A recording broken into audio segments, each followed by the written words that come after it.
The crystalline ship moved through space like a diamond in the darkness. Inside, Ambassador Zolthix studied the star maps with her silver eyes.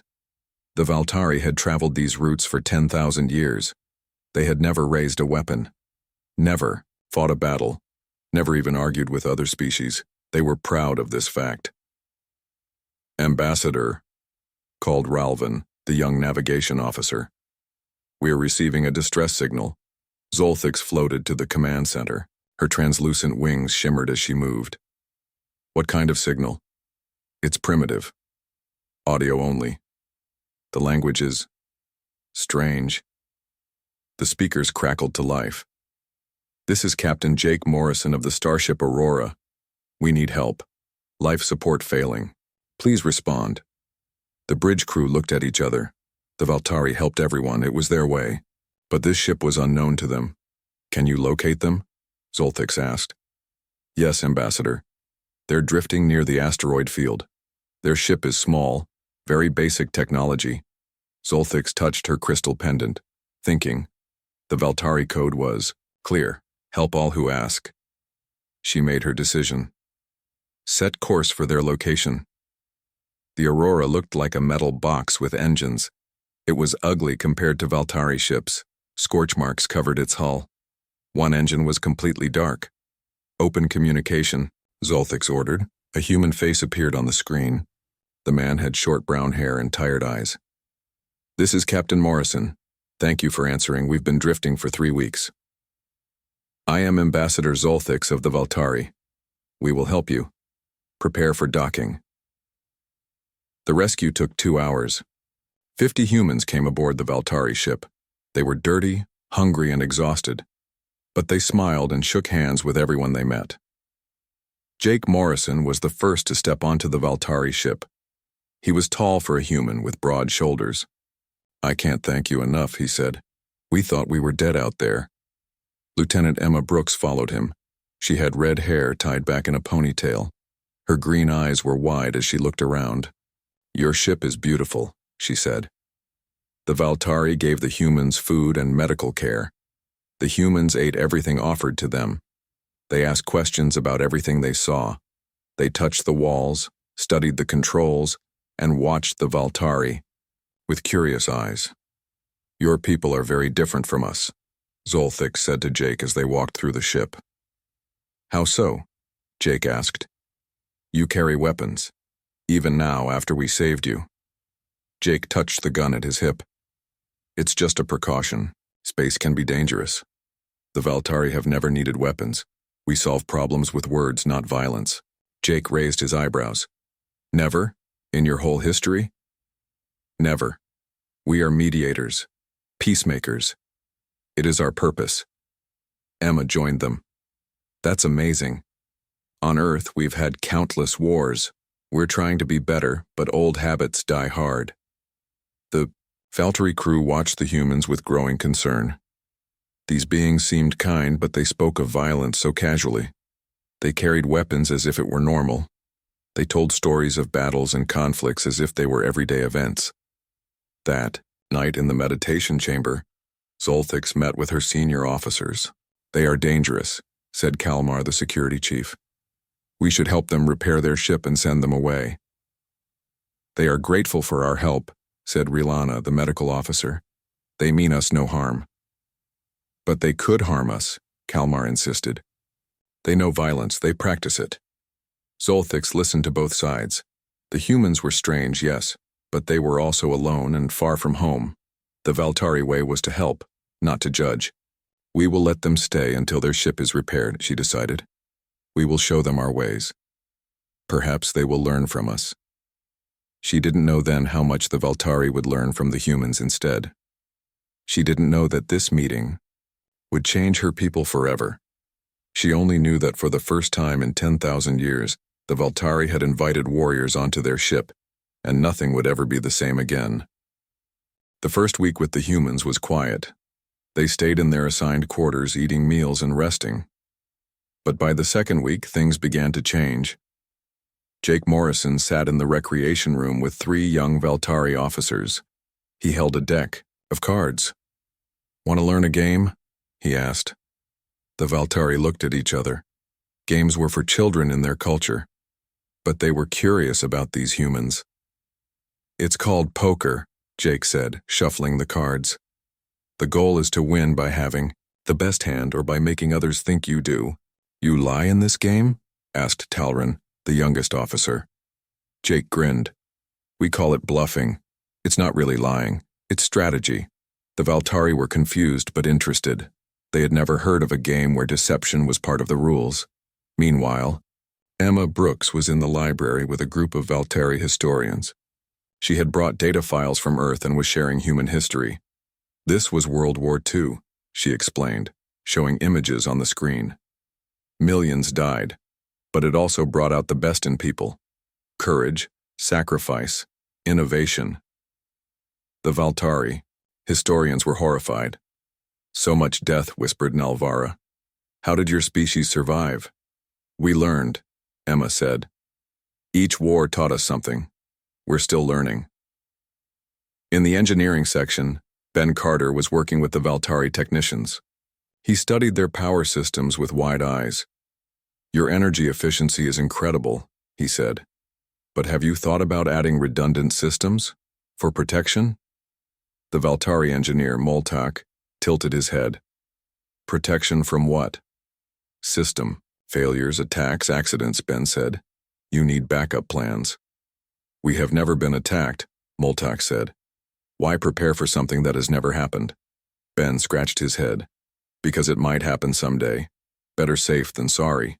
As days passed, these interactions continued. The humans introduced new concepts that disturbed the Valtari. Competition, deception, preparation for conflict. But they also showed kindness, humor, and creativity. Zolthix watched it all with growing concern. She called a meeting with Jake and Emma. Your people are affecting my crew, she said. They ask questions we have never considered. They think thoughts that trouble me. Jake leaned forward. Is that bad? Questions lead to growth. Growth can be dangerous, Zolthix replied. We have kept peace for 10,000 years by avoiding these thoughts. Emma spoke softly. Ambassador, may I share something? On Earth, we have a saying, if you want peace, prepare for war. It doesn't mean we want war, it means being ready prevents it. Zolthix's wings fluttered, a sign of distress. This thinking is alien to us. We believe peace comes from trust, not preparation for violence. And you're right, Jake said. But what happens when someone doesn't share your trust? What if they see your peace as weakness? The question hung in the air. Zolthix had no answer. In 10,000 years, the Valtari had been lucky. They had met only species who respected their pacifism. That evening, the poker game had grown. 6 Valtari now sat with Jake, learning to bluff. They were terrible at it. Their faces showed every emotion, but they were laughing, something rare on a Valtari ship. In another room, Emma led a discussion about human literature. She read from ancient books about heroes and villains, courage and fear. The Valtari listened with wide eyes, experiencing emotions they had long suppressed. Ben had started a workshop where he taught basic self-defense to interested crew members. It's not about hurting others, he explained. It's about protecting yourself. The ship's doctor, Rilana, watched a demonstration. But if everyone learned these skills, wouldn't that lead to more violence? Ben shook his head. Actually, it often prevents violence. When people know you can defend yourself, they're less likely to attack. This logic was strange to the Valtari, but some began to see its merit. Late that night, Zolthix stood alone in the observation deck. She watched the stars and thought about the changes happening on her ship. The humans had been with them for only 3 weeks, but already her people were different. They asked new questions. They considered new ideas. Was this corruption of their peaceful ways, or was it growth? She didn't know, but she couldn't deny that something fundamental was shifting in Valtari society, and it had only just begun. The alarm sounded throughout the ship. Red lights flashed in every corridor. Zolthix rushed to the command center, her wings trembling. Report, she ordered. Krell warship approaching the Theta colony, Ralvin announced, his voice shaking. They're demanding surrender. The Valtari bridge crew went silent. The Krell were known for taking what they wanted. The Theta colony had no defenses. It housed 10,000 peaceful settlers. Prepare to leave the area, Zoltix commanded. Set course for the nearest safe zone. Wait, what? Jake Morrison had entered the bridge. Emma and Ben followed close, behind. You're just going to run? It is our way, Zoltix said. We do not engage in violence. Emma stepped forward. But what about the colonists? They'll be enslaved or killed. We will file a protest with the Galactic Council, Zoltix explained. They will handle it. By the time they act, it'll be too late, Ben said. Those people need help now. The bike. Valtteri crew shifted uncomfortably. They had never questioned their doctrine of non-interference before. Jake approached Zoltix. Ambassador, let us help. We don't have to fight them. There are other ways. What other ways? Zoltix asked, her curiosity overcoming her fear. Deception, psychology. The art of looking stronger than you are, Jake said. The Krell are bullies. Bullies are cowards at heart. Zoltix hesitated. Everything in her training said to flee. But the humans had planted seeds of doubt about their ancient ways. What would you do? She finally asked. Jake smiled. First, we need to know what the Krell fear, what makes them run. The Dominion fleet, Ralvin offered. The Krell always avoid Dominion territory. Perfect, Emma said. We make them think the Dominion is here. Ben was already at a console. Your shield harmonics are incredible. With some adjustments, we could make them look like multiple ships on their sensors. The Valtari watched as the humans worked. They moved with purpose and confidence. Within an hour, they had a plan. We'll create false sensor readings, Jake explained. Make it look like a Dominion fleet is arriving. Meanwhile, we'll send fake communications that the Krell will intercept. But that's lying, protested Kalmar. It's saving lives without violence, Emma countered. Isn't that what you want? Zoltix made her decision. Proceed with your plan. The next hour was tense. Ben modified the shields while Emma crafted false messages. Jake coordinated everything from the bridge. Krell ship is 5 minutes from the colony, Ralvin reported. Start the light show, Jake ordered. The Valtari ship's shields flared and shifted. On Krell sensors, it would look like multiple vessels dropping out of hyperspace. Now the messages, Jake said.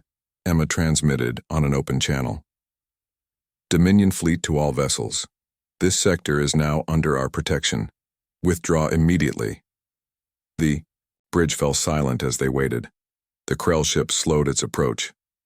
They're scanning us, Ralvin whispered. Hold steady, Jake said.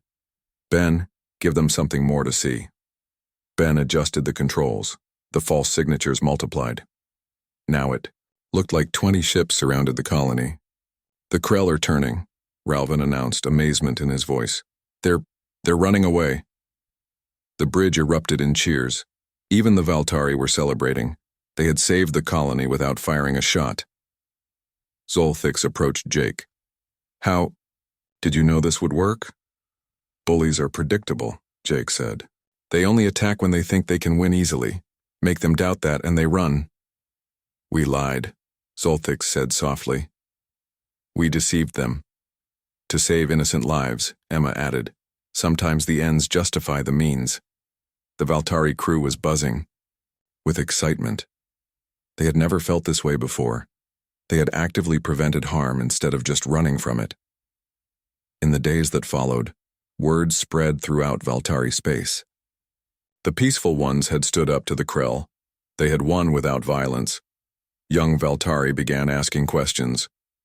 Could they learn more from the humans? Were there other ways to keep peace besides running? Zoltix watched her people change. She felt pride in what they had accomplished, but also fear. They had taken their first step away from absolute pacifism. Where would that path lead them? News traveled fast. Every Valtari ship heard about the Krell incident. For the first time in their history, the Valtari had made an aggressor retreat. They hadn't run. They hadn't surrendered. They had stood their ground. Young Valtari began seeking out the humans. They gathered outside the recreation room watching Jake teach card games. They stood in doorways listening to Emma's history lessons. They crowded around Ben's engineering workshops. Lisa Grant, the Aurora's security officer, noticed the attention. She was a tall woman with short black hair and kind eyes. One morning, she found 20 young Valtari waiting outside her quarters. "Kinamoa, you teach us?" asked Velny, a junior communications officer. "We want to learn protection." Lisa hesitated. She looked at their eager faces. These beings had never thrown a punch in their lives. "Protection isn't about fighting," she said. "It's about confidence. It's about knowing you can defend yourself if needed." "We understand," Velny said. "Please teach us." Lisa started her classes that day. She taught them awareness, balance, and simple defensive moves. The Valtari were clumsy at first. Their bodies weren't built for combat, but they were determined. Dr. Kevin Ross, the ship's philosopher, found himself in similar demand. Valtari, thinkers sought him out, wanting to understand human concepts of deterrence and strength. "How can threat of violence create peace?" asked Zarlak, an elderly Valtari scholar. Kevin sat with them in the meditation chamber. "Think of it like this," he said. "If everyone knows you won't fight, some will take advantage. But if they know you can fight but choose not to, they respect your choice. So strength gives meaning to peace?" Zarlak asked. "Exactly." Kevin nodded. "Peace without choice is just submission." Zolthix watched these changes with mixed feelings. She called a meeting of the High Council. "Our people are transforming," she said. "The humans have been here only 6 weeks, but already we see changes." "Changes for the better," argued Ralvin. "The young ones show initiative now. They ask questions. They want to learn." "They want to learn violence," countered Kalmar. "No," said Rilana, the doctor. "They want to learn protection. There's a difference." The council debated for hours. Half feared losing their peaceful identity. Half saw the value in what the humans offered. Meanwhile, the transformation continued. Lisa's self-defense classes grew larger. Young Valtari practiced blocks and escapes. They learned to stand tall, to project confidence. Emma started a book club. They read human stories about heroes who fought for justice. The Valtari were shocked by the violence but inspired by the courage. Ben worked with Valtari engineers to design defensive systems. "See, these shields can push ships away without harming them," he explained. "Defense doesn't mean destruction." Jake spent time with military strategists, teaching them about deterrence and psychological warfare. "Sometimes the best victory is the battle you never fight," he said. The older Valtari watched with concern. They had built their civilization on absolute pacifism. Now their children were learning to stand firm, to say no, to resist. One day, Zolthix found Lisa teaching a class. She watched as a small Valtari female practiced a defensive stance. "You disapprove?" Lisa asked, noticing the ambassador. "I don't know what I feel," Zolthix admitted. "For 10,000 years we've solved problems by yielding. Now, you teach us to stand firm." "There's a time for yielding and a time for standing," Lisa said. "Wisdom is knowing which is which." Zolthix considered this. She thought about the Theta colony, saved because they hadn't run. She thought about her people's new confidence. "Show me," she said suddenly. "Show you what?" Lisa asked. "Show me how to stand." Lisa smiled and guided Zolthix into a basic stance. The ambassador felt awkward but strangely powerful. That evening, Zolthix addressed her people. "We are still Valtari," she said. "We are still peaceful. But peace doesn't mean weakness. The humans are teaching us that we can be gentle by choice, not by necessity." The crowd murmured agreement. Even the elders were beginning to see the wisdom in this new path. The transformation was no longer just beginning. It was in full swing. The emergency beacon flashed across every screen on the ship. Zolthix hurried to the command center, her wings tight against her body. The humans were already there. "What's happening?" she asked. Ralvin's face was pale. "Intelligence report from the outer sectors. The Dominion is moving toward our space. A chill went through the bridge. The Dominion was worse than the Krell. They didn't just raid colonies. They conquered entire civilizations. How long? Jake asked. 3 months, maybe 4, Ralvin replied. They're gathering forces at the border. Emma pulled up the data. They've taken 12 peaceful systems in the past year. Each time they give the same ultimatum, submit or be destroyed. We must evacuate, Kalmar said. Move our people to the far reaches. And abandon our homeworld? Ben asked. Your colonies? Everything you've built? It's better than destruction, Kalmar insisted. Jake stepped forward. There's another option. You could prepare to defend yourselves. The bridge went silent. Even after weeks of change, the idea was shocking to most Valtari. We cannot fight the Dominion, Zolthik said. They have thousands of warships. You don't have to fight them, Jake explained. You have to make them think twice about attacking. Make the cost too high. Lisa joined the discussion. Look at what we did with the Krell, that was just one ship. Imagine what we could do with proper preparation. You're suggesting we build weapons? Zolthix asked. Not exactly, Emma said. We're suggesting you build deterrence, there's a difference. Over the next week, the humans presented their plan to the High Council. They spoke of defensive arrays, shield networks, and electronic warfare systems. Your technology is far beyond ours, Kevin pointed out. You could create defenses we can only dream of. But we've never built such things, protested Elder Morven. You've never needed to, Jake said. Until now. The debate raged for days. Half the council wanted to flee. Half saw the logic in the human proposal. Zolthik spent sleepless nights wrestling with the decision. One evening, she found Lisa training a group of young Valtari. They're getting better, Lisa said as Zolthix watched. At fighting? Zolthix asked. At confidence, Lisa corrected. At believing they have the right to exist without fear. Those words stayed with Zolthix. The right to exist without fear. Wasn't that what the Valtari had always wanted? The next day she addressed the council. For 10,000 years we've kept peace by avoiding conflict. But what kind of peace is it when we live in fear? When we abandon our homes at the first threat? She looked at each council member.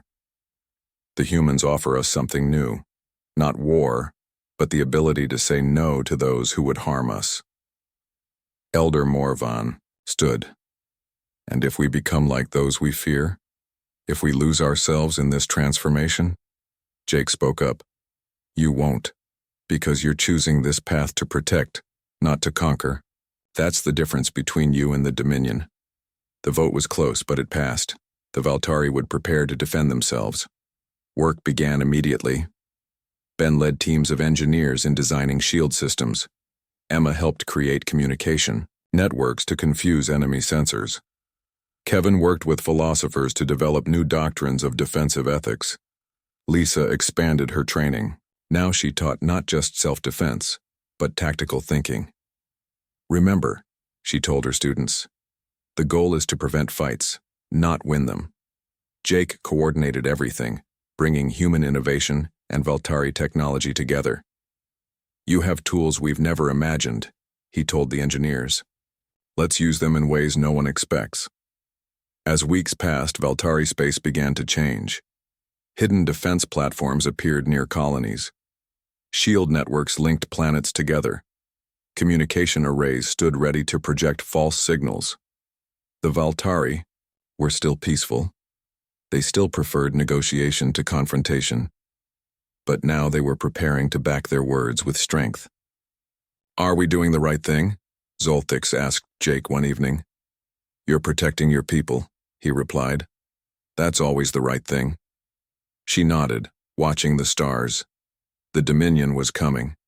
But for the first time in their history, the Valtari wouldn't simply run away. The Valtari homeworld buzzed with activity. Factories that once made art and music now produced shield generators. Scientists who studied stars now designed defense systems. The change was remarkable. Ben Carter stood in the main engineering lab, surrounded by Valtari technicians.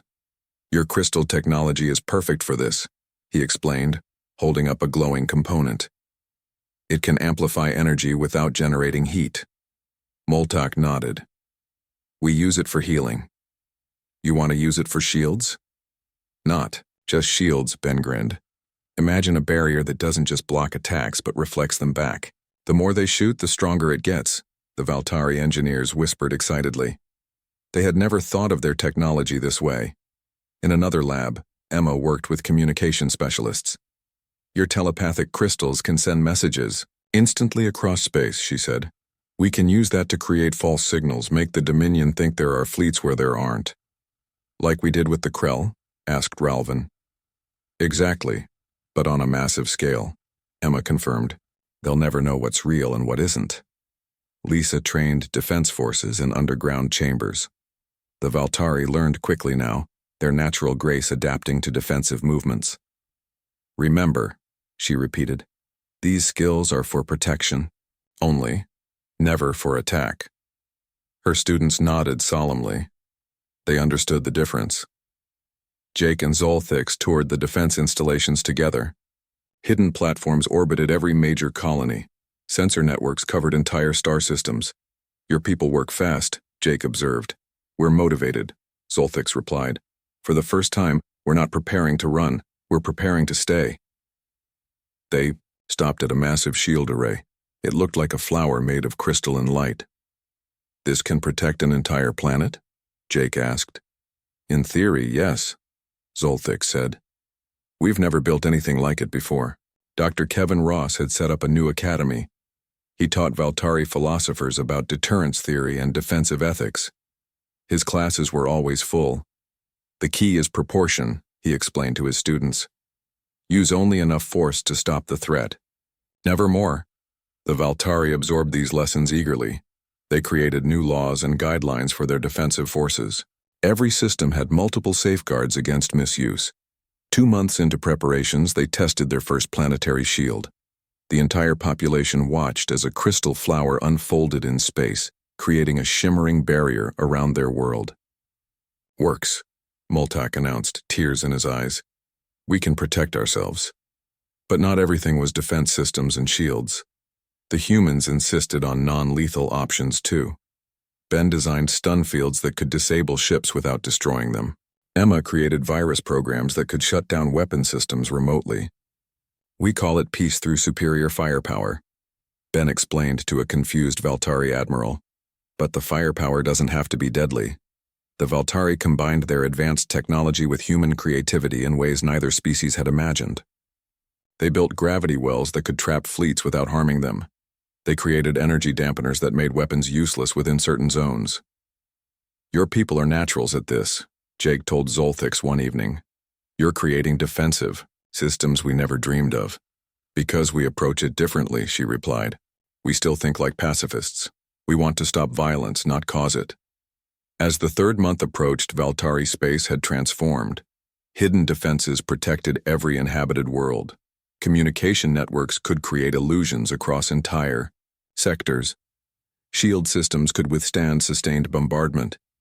But the biggest change was in the Valtari themselves. They stood taller now. They spoke with confidence. They had chosen to defend their way of life, not abandon it. Are we ready?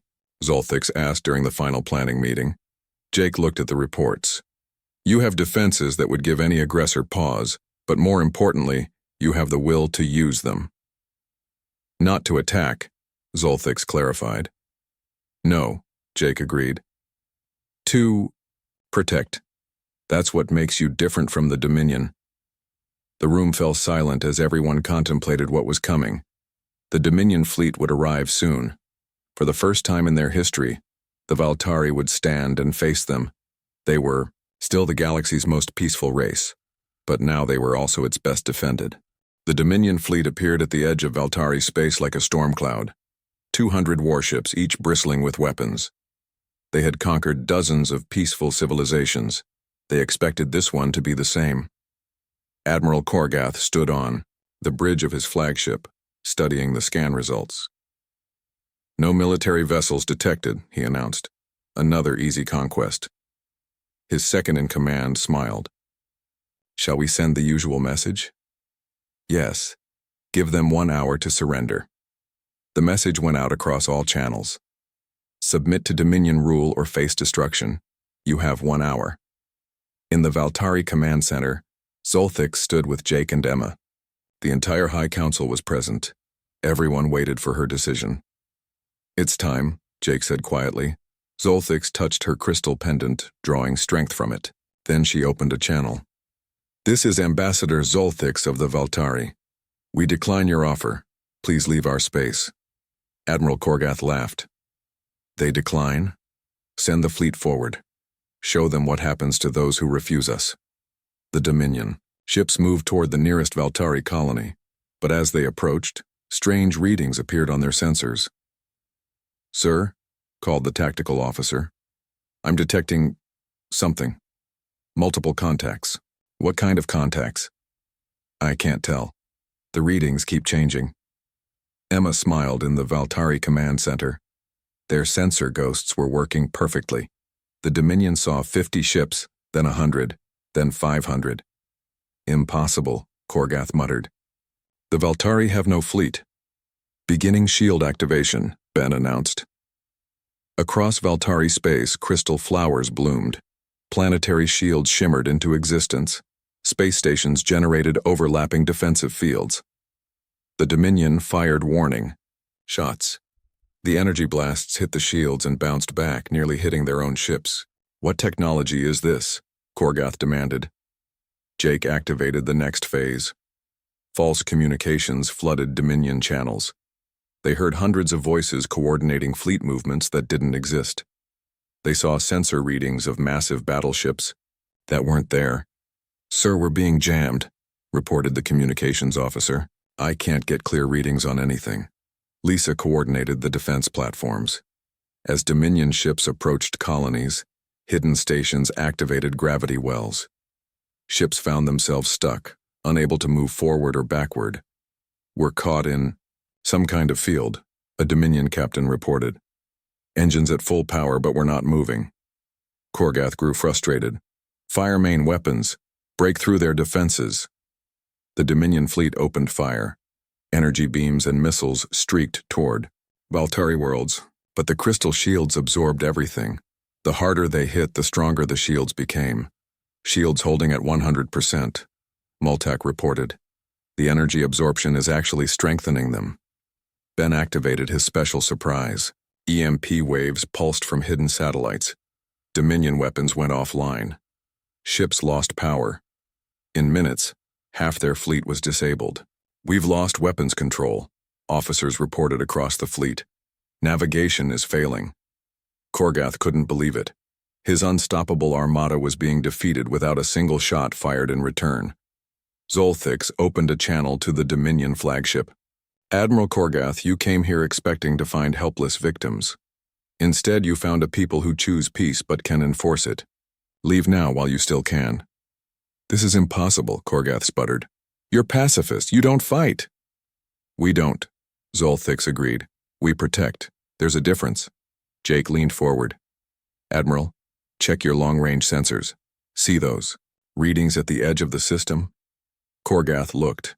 His sensors showed a massive fleet approaching. 500 ships. 1,000.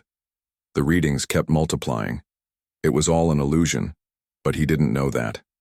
We offer you the same choice you gave us, Zolthix continued.